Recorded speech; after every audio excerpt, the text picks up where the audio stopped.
জুলাই ঘোষণাপত্রে ছাড় দিয়েছি, জুলাই সনদে কোনো ছাড় হবে না। সমীকরণ এখনই শেষ হয়ে যায় নাই।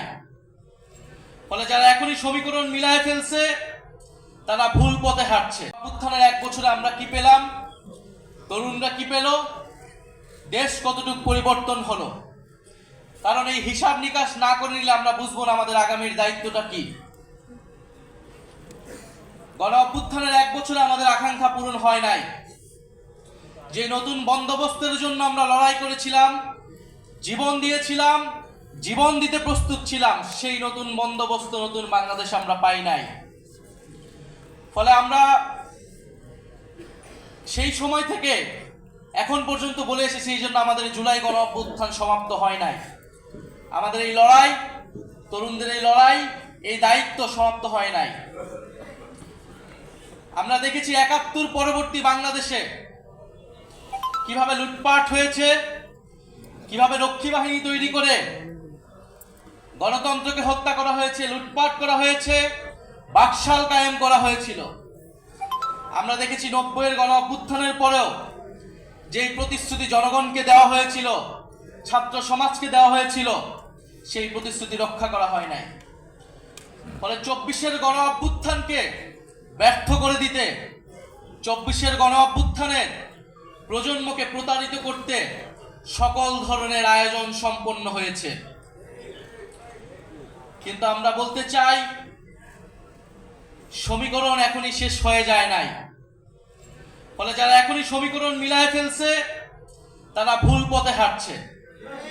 গণ অভ্যুত্থানের শক্তি, তারুণ্যের শক্তি এখনো রাজপথে আছে, এখনো মাঠে আছে।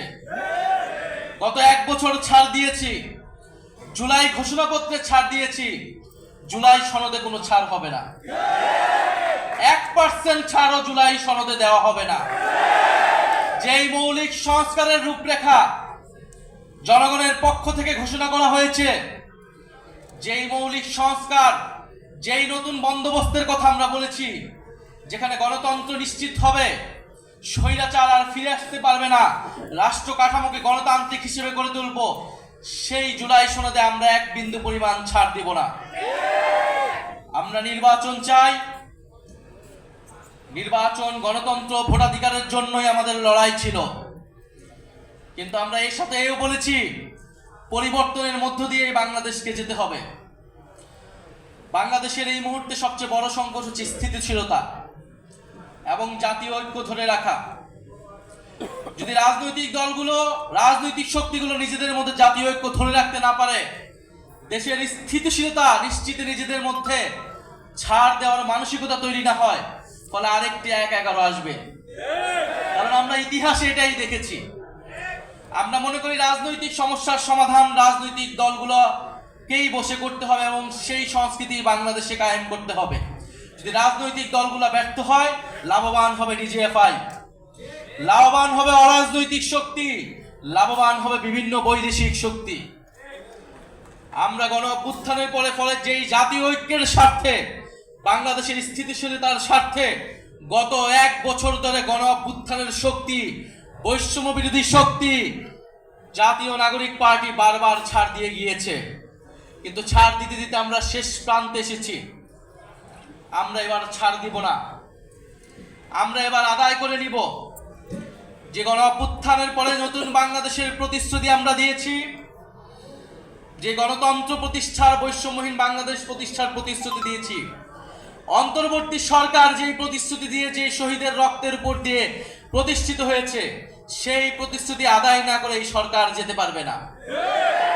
সেই প্রতিশ্রুতি বাস্তবায়ন না হওয়া পর্যন্ত কোনো রাজনৈতিক দল ক্ষমতায় আসতে পারবে না। ফলে আমরা এখনো বলবো, আসুন জাতীয় ঐক্যের স্বার্থে, স্থিতিশীলতার স্বার্থে আমরা সেই প্রতিশ্রুতিগুলো একে একে পূরণ করি। আজকে জাতীয় যুব দিবস, জাতীয় যুব সম্মেলন, ফলে যুবকরা একত্রিত হয়েছে। আমরা দীর্ঘ সময় ধরে আপনাদের স্বপ্ন, সম্ভাবনার কথা শুনেছি। আমরা দেখেছি বিগত 16 বছরে এদেশের তরুণদের সাথে কিভাবে ট্রিট করা হয়েছে। শুধু 16 বছর নয়, আমরা গত 54 বছরের ইতিহাসও দেখেছি। তরুণরা বারবার রক্ত দিয়েছে, বারবার রুখে দাঁড়িয়েছে, বারবার স্বৈরাচারের বিরুদ্ধে দাঁড়িয়েছে এবং বারবার প্রতারিত হয়েছে। গত 16 বছর ধরে বারবার রাজনৈতিক দলগুলোর পক্ষ থেকে, ফ্যাসিবাদ বিরোধী দলগুলোর পক্ষ থেকে আহ্বান করা হয়েছিল, তরুণরা কেন রাজপথে নেমে আসছে না, ছাত্ররা কেন রাজপথে নেমে আসছে না। জেনজিরা অ্যাপলিটিক্যাল, তারা রাষ্ট্র নিয়ে ভাবে না, সমাজ নিয়ে ভাবে না।